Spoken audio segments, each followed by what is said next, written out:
Hi folks, it's Mike Murphy, and today's quick tip is an Adobe Audition CC 2020. In this tutorial, I'm going to show you how to move effects from one track to another track in the multi-track of Adobe Audition.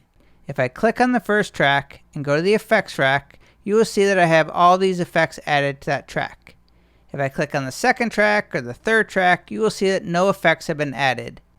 So if I want to copy all of these effects or some of these effects from this track to the next track or any other track, click on the effects button at the top of the multi-track, and that will reveal the effects for each track.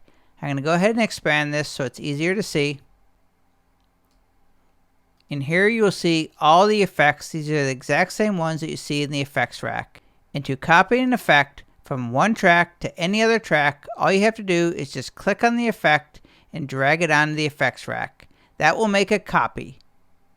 You can just repeat this process until you copy all the effects from one track to another track.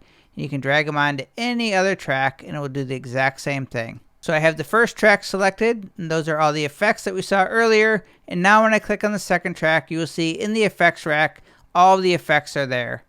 If you were to add an effect, I'll click on this and add something, let's say Studio Reverb. I add the Studio Reverb here. Now you'll see the effect there. If I wanted to add that Studio Reverb onto the first track, all I have to do is click on it and drag it up there.